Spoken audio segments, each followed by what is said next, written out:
नमस्कार, स्वागत है आपका। आप देख रहे हैं इंडिया बोल रहा है। मैं हूं आपके साथ विवेक शांडिल्य। ईरान पर इस वक्त पूरी दुनिया की नजर है, इंडिया की नजर भी ईरान पर है। और जैसा कि आपको पता है कि चाबहार का जो इलाका है उसको भारत ने ही डेवलप किया है। तो ईरान में जो कुछ हो रहा है वो भारत के, इंडिया के पॉइंट ऑफ व्यू से बहुत जरूरी है उस पर नजर रखना। इसलिए इंडिया बोल रहा है, मैं आपको ईरान से हर एक जो खबर आ रही है उससे अपडेट कराते हैं। अभी की जो सबसे बड़ी खबर है ईरान से वो ये है कि ईरान में एक बार फिर से बहुत बड़ा धमाका हुआ है। धमाके के पीछे कौन है ये फिलहाल इसकी जानकारी नहीं है, क्योंकि अमेरिका भी जिम्मेदारी लेने से इनकार कर रहा है और इजराइल भी जिम्मेदारी लेने से इनकार कर रहा है। लेकिन बीते 4 दिनों से ईरान के भीतर जो तेज धमाके हो रहे हैं, जो आगजनी हो रहे हैं, ये हमले रहस्यमयी क्यों बने हुए हैं? ईरान में धमाका कौन करना चाहता है, हमला कौन करना चाहता है? जाहिर सी बात है, दो ही मुल्क हैं, पहला अमेरिका, दूसरा ईरान, दूसरा इजराइल। लेकिन कह रहे हैं कि आग में माचिस लगाने वाली की कोई खोजी खबर नहीं है। इन धमाकों की जिम्मेदारी ना अमेरिका ले रहा है ना इजराइल ले रहा है। तो सवाल यह है कि फिर ईरान में धमाका किया किसने और इस हमले का असली आका कौन है? क्या अमेरिकी इशारे पर यह शैडो अटैक है? इस बीच तस्वीर का दूसरा पहलू और खतरनाक है। डोनाल्ड ट्रंप ने सैन्य तैनाती पूरी कर ली है। लड़ाकू सैन्य बेड़ों के साथ अमेरिकी युद्धपोत ईरान की सीमा के बेहद करीब है। मैसेज क्लियर है, ट्रंप का मिशन इम्पॉसिबल ऑन हो चुका है। माना यह जा रहा है कि ईरान पर हमले की मंजूरी है, बस आखिरी आदेश आना है। लेकिन ठीक इसी वक्त ईरान ने नई बिसात बिछा दी है। ईरान कह रहा है अमेरिका से परमाणु मुद्दे पर बात होगी। यूरेनियम रूस देने को तैयार है और यही एंट्री होती है रूस और चीन की, और खुलकर ईरान का साथ। चीन ने अपना डिस्ट्रॉयर तैनात कर दिया है और ईरान का साफ ऐलान है, महायुद्ध की महातैयारी हमने भी कर ली है। लेकिन इस बीच ईरान के अंदर अचानक से हमले की शुरुआत। तो क्या यह हमला मोसाद की तरफ से किया जा रहा है? क्या इस हमले के पीछे सीआईए एजेंट्स हैं? क्या इस हमले के पीछे पाकिस्तान है जो अमेरिका के प्रॉक्सी की तरह काम कर रहा है? क्योंकि पाकिस्तानी स्पॉन्सर्ड टेररिज्म ईरान के अंदर भी काम करते हैं। मिडिल ईस्ट में मामला बहुत गर्म हो गया है। हालांकि अमेरिका, इजराइल कह रहे हैं कि हमले से हमारा कोई लेना देना नहीं है, जिससे कि ईरान का डायरेक्ट अटैक अमेरिका पर या अमेरिकी युद्धपोत पर ना हो, इजराइल पर ना हो। तो फिर सवाल, ईरान का इस इलाके में दुश्मन कौन है? क्या पाकिस्तान?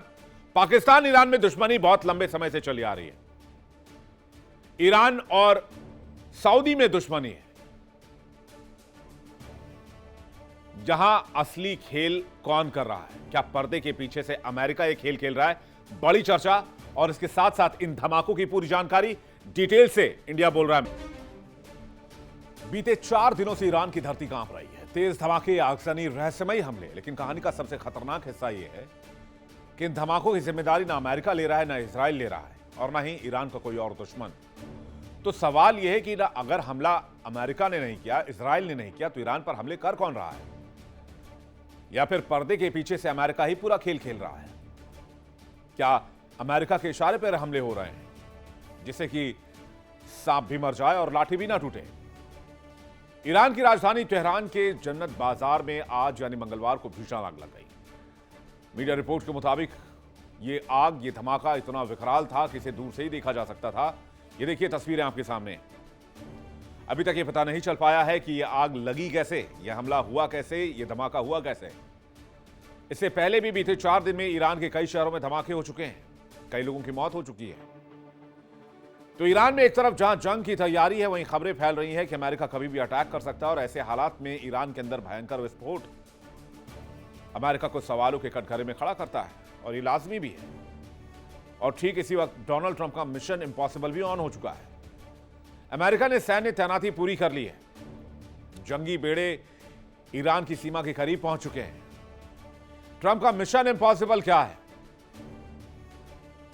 ईरान कोई इराक नहीं है, एक मजबूत स्टेट है, मजबूत आर्मी भी है, नेशनलिज्म और स्टेट कंट्रोल है। ईरान जल्दी ढहने वाला किला नहीं है।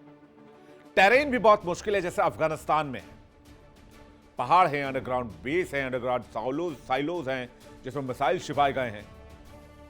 और यही ईरान के लिए वरदान है जो उसे अभेद्य किला बनाता है।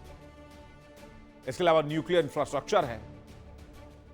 तो ईरान पर एयर स्ट्राइक करने से काम खत्म नहीं होगा, ईरान को अंदर से तोड़ना होगा। यह बात अमेरिका को पता है। तो इसके लिए अमेरिका ने क्या किया? पहले ईरान पर सैंक्शंस लगाए, फिर ईरान जब इकोनॉमिकली टूट गया तब फिर ईरान के अंदर लोगों को भड़काया, जिससे लोगों ने वहां पर अपनी सरकार के खिलाफ प्रोटेस्ट शुरू किया।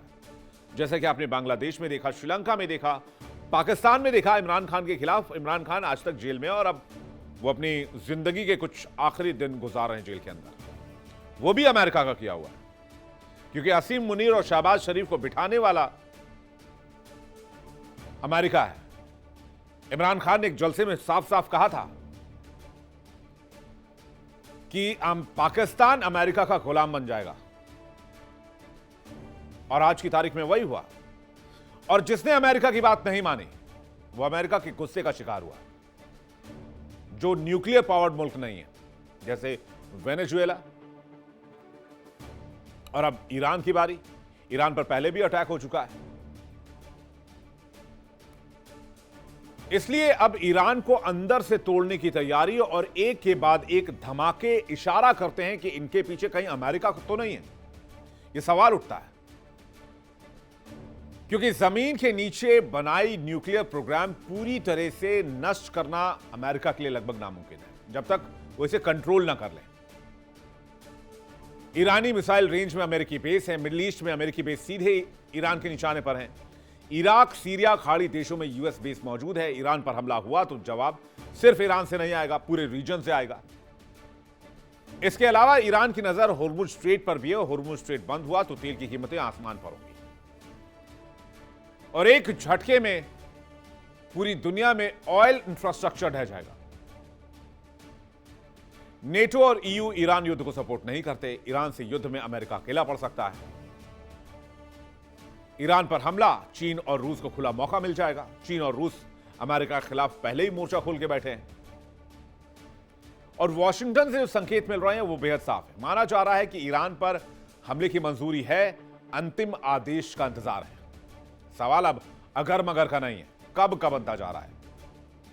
लेकिन इससे पहले कि कोई मिसाइल चले, ईरान के अंदर धमाके शुरू हो गए, और यही इस कहानी को सबसे डरावना बनाता है। क्योंकि जब कोई हमला होता है तो कोई जिम्मेदारी लेता है। अब जब ईरान के अंदर हमला हो रहा है तो कोई जिम्मेदारी ले ही नहीं रहा। समझ लीजिए कि ईरान पर अटैक शुरू हो चुका है, और यह शैडो वॉर है, जिसमें बंदूक तो नहीं दिख रही लेकिन गोलियां चल रही हैं, हमले हो रहे हैं, ईरानी लोग मर रहे हैं। ईरान के अंदर हमले में सबसे ज्यादा फायदा किसका है, बताने की जरूरत नहीं है। 3 थियरी सबसे ज्यादा चर्चा में है। पहली, ईरान के अंदर मौजूद एंटी रिजिम नेटवर्क। दूसरी थ्योरी, विदेशी खुफिया एजेंसियों का डिनायबल ऑपरेशन। तीसरी थ्योरी, साइबर और फिजिकल हमले का हाइब्रिड मॉडल। इन तीनों में एक बात कॉमन है, ईरान को अंदर से तोड़ो, कमजोर करो, डायरेक्ट जंग से बचो, आमने सामने की लड़ाई से दूर रहो। अब डोनाल्ड ट्रंप की रणनीति समझिए। ट्रंप जानते हैं ईरान पर सीधा हमला पूरे मिडिल ईस्ट को जंग की आग में झोंक देगा। ईरान के पास जितनी कैपेबिलिटी, जितना सामर्थ्य है, सब झोंक देगा वो। तो इससे पहले क्या हो रहा है, सैनिक घेरेबंदी अमेरिका ने की, मनोवैज्ञानिक दबाव बनाया, अंदरूनी अस्थिरता पहले ही पैदा की, और अब गुप्त हमले हो रहे हैं। यानी युद्ध से पहले ईरान युद्ध जैसे सिचुएशन में है, युद्ध लड़ रहा है वो।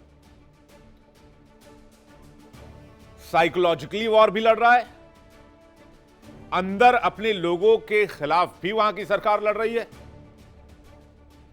इकोनॉमिकली वॉर भी ऑलरेडी ईरान लड़ रहा है आर्थिक मोर्चे पर, और अब ये जो सीक्रेट अटैक हो रहे हैं इसने भी ईरान में खलबली मचानी शुरू कर दी है।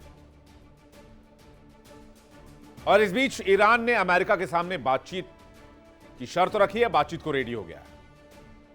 साफ साफ कहा है वॉरशिप को हटाइए फिर बातचीत करते हैं। ईरान 440 किलोग्राम उच्च एनरिच्ड यूरेनियम सौंपने को अमेरिका को तैयार नहीं है, यह भी क्लियर कर दिया है। हां, रूस को यूरेनियम सौंप सकता है ईरान, यह कहा जा रहा है। ईरानी अधिकारी के हवाले से रॉयटर्स की रिपोर्ट में दावा किया गया कि कंसोर्टियम मॉडल के तहत जीरो एनरिचमेंट के संकेत दिए गए हैं। ईरान का एक हाथ में बातचीत का ऑफर, दूसरे हाथ में जवाबी ताकत। ईरान कह रहा है टकराव नहीं चाहते लेकिन झुकेंगे भी नहीं। और यही एंट्री होती है दो महाशक्तियों की, रूस और चीन की। रूस और चीन खुलकर ईरान के समर्थन में है। चीन ने तो अपना डिस्ट्रॉयर भी डाल दिया है। और ये सिंबॉलिक मूव नहीं है, मैसेज है अमेरिका को कि अमेरिका इस रीजन में बेशक अकेले हो सकता है अपने बेसेस के साथ, सैन्य बेसेस के साथ, लेकिन ईरान अकेले नहीं इस इलाके में। इस युद्ध से यूरोप भी असहज है, नेटो में भी असमंजस है। खाड़ी देश घबराए हुए, उन्हें पता नहीं कि छोटा ऑपरेशन होगा बड़ा ऑपरेशन होगा, और ईरान के अंदर ये जो हमले हो रहे हैं इसका इंपैक्ट क्या होगा। तो ईरान के पास तैनात चीन ने कैसे सुरक्षा का तैयार किया है, यह भी जरा जल्दी से जान लीजिए। यूएसएस अब्राहम लिंकन को जवाब देने के लिए चीनी सीएनएस नानचांग तैयार किया है। ईरानी तट के पास चीन ने टाइप 055 डिस्ट्रॉयर तैनात कर दिए हैं। 2020 में कमीशन हुआ सीएनएस नानचांग चीन का सबसे बड़ा एडवांस डिस्ट्रॉयर है। अमेरिकी दबदबे के खिलाफ यह खामनाई का मैसेज है कि ईरान अकेला नहीं है। होर्मुज, हल्फ ऑफ ओमान और इंडियन ओशन में त्रिपक्षीय अभ्यास। रूस और चीन साथ आने पर ईरान की चेतावनी भी सामने आई। ईरान कह रहा है अगर हमला हुआ तो जवाब एक मोर्चे से नहीं आएगा। होर्मुज स्ट्रेट, अमेरिकी सैन्य ठिकाने, इजराइल, रेड सी, मिडिल ईस्ट सब एक साथ सुलगेंगे। और इस बीच ईरान के अंदर यह हमला और ज्यादा पैनिक कर रहा है। इसलिए अमेरिका और इजराइल दोनों ये कह रहे हैं कि हमारा इससे कोई लेना देना नहीं है, इन हमलों से हमारा कोई वास्ता नहीं है। तो फिर अमेरिका को इन हमलों से पीछे हटने की आवश्यकता क्यों पड़ी, या फिर अमेरिका जैसे सुपर पावर को आखिर यह सफाई क्यों देनी पड़ रही है, और बार बार ईरान में हमले कौन करा रहा है। बातचीत करने के लिए मेहमानों का एक बड़ा पैनल इस वक्त हमारे साथ जुड़ रहा है। कर्नल तेज टिक्को हमारे साथ जुड़ रहे हैं, रक्षा विशेषज्ञ। बहुत स्वागत है सर आपका। ग्रुप कैप्टन यूके देवनाथ हमारे साथ जुड़ रहे हैं, बहुत स्वागत है सर आपका, रक्षा विशेषज्ञ। मेजर जनरल अनुज माथुर हमारे साथ जुड़ रहे हैं, रक्षा विशेषज्ञ, बहुत स्वागत है आपका। एयर मार्शल ओपी तिवारी हमारे साथ जुड़ रहे हैं, आपका भी बहुत स्वागत है। आप सभी मेहमानों का बहुत स्वागत है, और दर्शकों आपका भी बहुत बहुत स्वागत करते हैं।